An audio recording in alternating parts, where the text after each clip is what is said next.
Salve Maria Santíssima, tudo bem? E aí, terceirão? Vambora? Tocar o barco? Não dá pra parar, né? A gente vai dar uma recapitulada aí nas aulas que nós tivemos do mês de abril, na verdade as atividades, as tarefas que foram enviadas para vocês e posteriormente vocês nos devolveram com o que foi solicitado, tá bom? Mês de abril, a primeira coisa que veio aí foi a questão do cavalo, homem, cavalo, que eu pedi para vocês analisarem tudo isso, e aí foram três momentos diferentes que vocês puderam vivenciar essas questões aí dessa relação tão antiga que é cavalo, homem, cavalo, tá bom? A primeira delas foi uma polo, tá? Eu mandei para vocês as regras aí da Confederação de Polo, eram muitas coisas, e aí eu pedi para vocês só se atentarem e tentar descobrir de uma maneira leiga o que era o jogo de polo e como acontecia. Então o pessoal normalmente faz uma associação do polo com o futebol, tá? Como assim, Thiago? Eles falam, tem grama, tem bola, gente, tem gol, é futebol. Nesse caso não, nesse caso tem grama, tem bola, tem gol, mas na verdade a gente vai estar falando de polo, tá bom? Então é como se fosse uma espécie de futebol, tá? Que eles utilizam para o deslocamento dos cavalos, tá? A bolinha só pode ser tocada com uma espécie de taco, tá? Disputado por duas equipes, onde o objetivo é formar, tornar o gol possível, conseguir a maior quantidade de gols possível dentro de um tempo específico, tá bom? Então isso é o que vem a ser basicamente o jogo de polo. Infelizmente no Brasil ainda é uma modalidade pouco difundida, pouco conhecida, tá bom? Mas é uma modalidade que existe, que vocês precisam saber que está aí. Infelizmente é cara, tá? A prática dessa modalidade, porque eu preciso do cavalo, na verdade não é do cavalo, são dos cavalos, o cavalo para as duas equipes. Então normalmente tem um campeonato mundial. Como é que eu faço? Cada um tem que levar o seu cavalo? Não, normalmente o local que cedia disponibiliza uma quantidade de cavalos, então eles organizam os cavalos de acordo mais ou menos com a mesma capacidade física, tá bom? E aí chega lá, faz esses sorteios, tá? Porque imagina, cada um, tem um campeonato no Japão, tem que pegar meu cavalo daqui e ir até lá, então seria uma coisa muito complicada, muito inviável.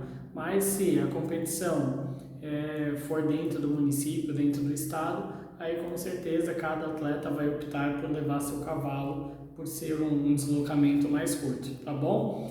Eles optam por raças de cavalos mais tranquilas, tá? Mais sossegadas. No entanto, eles têm que ter essa raça de cavalo na sua característica, a força física, tá? Porque quem corre, literalmente, nessa vez não vai ser o atleta em si, ou na verdade o ser humano em si, e sim quem vai proporcionar todo esse deslocamento, essa velocidade, quem vai ter que resistência é o cavalo, tá? Ao cavaleiro cabe a habilidade de taquear, fazer o movimento com o taco, tá? Acertando a bolinha, dando a direção correta e tomar cuidado para o taco não entrelaçar entre as patas do cavalo. Então normalmente essa tacada vai ser de maneira lateral e não para baixo do cavalo, para evitar esse tipo de incidente ou possível acidente, tá bom? Então, ao final de um tempo estipulado, vence a equipe que conseguir fazer o maior número de gols.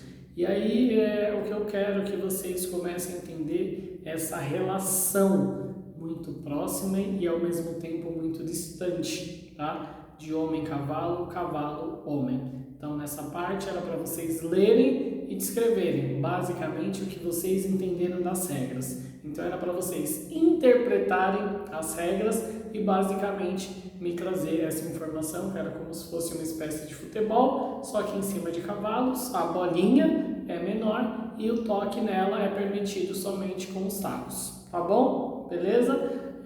Então, esse é o jogo de polo com o cavalo, para a gente não fazer confusão com o polo aquático, tá?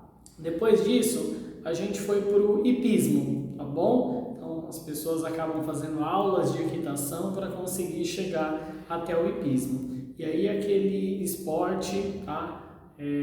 Olímpico, a gente tem o Rodrigo Pessoa aí como um destaque brasileiro, estava com o seu cavalo, que conseguiu medalha olímpica, que se organizou tudo bonitinho.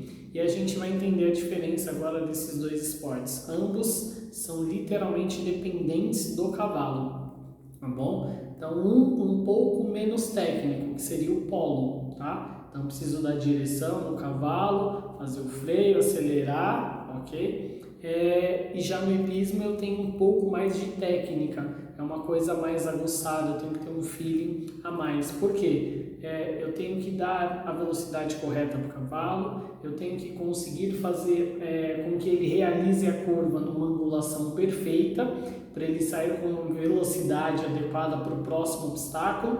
Então, literalmente, o hipismo é o quê? É transpor obstáculos montando um cavalo, especificamente. Então, o cavalo vem, se organiza, eu dou o comando para o cavalo, ele realiza o salto. Então, tem alguns obstáculos que são mais largos, alguns obstáculos que são mais altos, alguns obstáculos que simulam a natureza em si, e eu tenho alguns obstáculos que simulam como se fossem lagos, riachos, essas coisas. Então, tudo isso vem de um tempo bem remoto, um tempo lá atrás, do que os homens dependiam dos cavalos para tudo. Então, para fazer aquelas longas travessias, então eles dependiam dos cavalos. A partir daí vem essa situação do hipismo, tá? Equitação que gera o hipismo, tá bom? E aí eu trouxe o vídeo para vocês, pedi para vocês assistirem, tá? É o vídeo do Rodrigo Pessoa com o cavalo dele, Balubê de Rue, tá bom? Que conseguiu essa medalha aí sensacional para o nosso país. E eu queria que vocês me falassem especificamente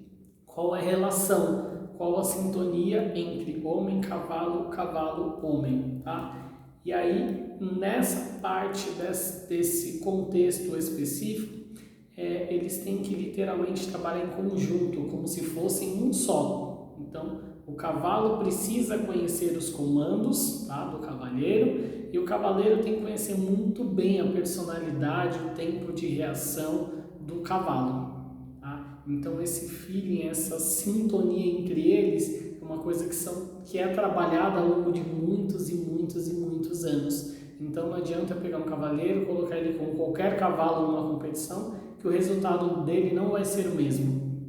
Tá? Então, o cavalo tem que estar, o cavalo acostumado, né, com o cavaleiro, o tipo de montaria dele, o peso do jockey, né, o cavaleiro no caso, o peso dele, a intensidade que ele dá aos comandos para o cavalo. Então, tudo isso é uma questão de feeling entre eles, o tempo de reação, tudo isso entre cavalo e homem.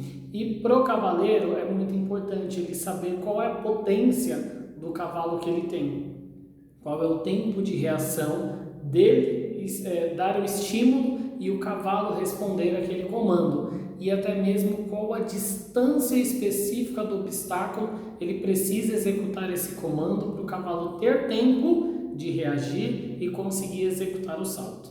Então, que consta o hipismo? Eu tenho um trajeto específico e eu transpor todos os obstáculos que estão ali dispostos e descritos naquela pista, sem cometer faltas, sem derrubar esses obstáculos ou sem que o cavalo refugue. O que é esse refugar? O cavalo vir para fazer o movimento e o cavalo desviar e não transpor aquele obstáculo. Então, o objetivo é eu transpor com o meu cavalo todos os obstáculos do desenho da pista, seja ele vertical, um pouco mais horizontalizado, ou até mesmo uma piscina, uma fossa, alguma coisa do gênero, no menor tempo possível, sem cometer faltas. Falta é bater, derrubar o obstáculo, ou não transpor o obstáculo. Isso me gera falta, me gera penalidade. Então, o cavalo não transpor, por exemplo, menos 8 pontos. Transpôs, porém bateu e derrubou uma parte do obstáculo. Tem uma penalidade de 0,2. transpôs e derrubou 2 partes do obstáculo, tem uma penalidade de 0,4. E aí, se o jockey junto com o seu cavalo fizer o percurso sem faltas ou com o mínimo de faltas possíveis e ele empatar com outro conjunto, homem cavaleiro, o que vai acontecer? Eles vão fazer a questão do desempate no tempo.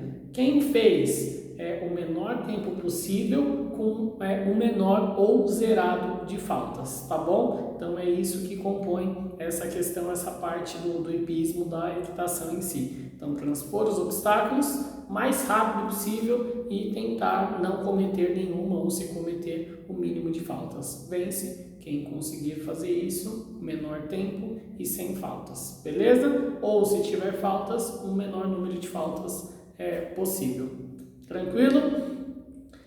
E aí eu trago agora uma terceira situação ainda, homem, cavalo, cavalo, homem, que é a questão das reabilitações. Então, ao longo dos anos foram gerando e aparecendo diversos estudos com que essa afetividade do homem e do cavalo fosse uma coisa muito benéfica para a reabilitação propriamente dita. Então, hoje nós temos pessoas com sequelas motoras, com deficiências cognitivas, que acabam realizando diversos tipos de tratamento em cima do cavalo, que hoje tem o nome aí de ecoterapia, tá bom? Então, é uma fisioterapia, um processo de reabilitação de que as estrelas, no qual as estrelas acabam sendo os cavalos, por conta da afinidade, por conta dessa proximidade de tantos em tantos anos que temos entre homem, cavalo, cavalo e homem. E aí essas terapias vêm ganhando cada vez mais força, cada vez mais sentido,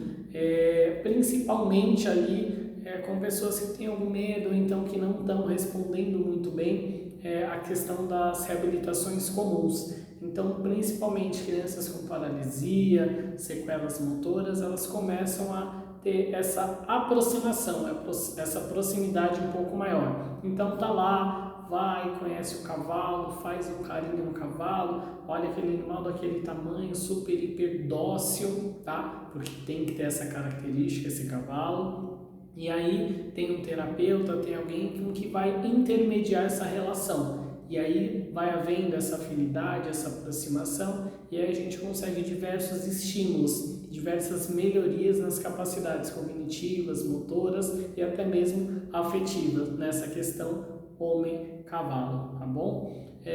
Então esse primeiro momento foi para a gente entender um pouquinho melhor qual é essa questão, de onde vem essa relação desse animal com o ser humano e o quanto isso vem perdurando e vem se mantendo ao longo da nossa evolução. Então, por mais que hoje em dia pareça uma coisa mais elitizada, de quem tem mais dinheiro, a gente tem que entender que essa relação vem de muitos e muitos e muitos e muitos anos, muitos séculos atrás, que vem essa relação homem-cavalo. Desde que o homem dependia do cavalo para sua sobrevivência, para a caça. E hoje a gente está falando de uma modalidade esportiva, de velocidade, de jogo. Nós estamos falando de uma outra modalidade esportiva de relação em sintonia homem-cavalo. E hoje nós estamos até mesmo falando do poder que o cavalo tem de auxiliar a curar algumas patologias, algumas doenças do ser humano, tá bom? Então era essa relação que eu queria que vocês entendessem, que vocês trouxessem para dentro das nossas discussões, para dentro das reflexões de vocês. Então, qual a relação do homem-cavalo, onde um complementa o outro e de que maneira isso consegue se fortalecer e esse vínculo consegue perdurar cada vez mais, beleza? Só um minuto que eu já volto. Bom, pessoal, era só isso. Eu fui dar uma olhada aqui no material para ver se eu tinha esquecido de alguma coisa, tá? Mas é só isso, então valeu, obrigado por hoje, é só. Até a nossa próxima aula. Bom descanso.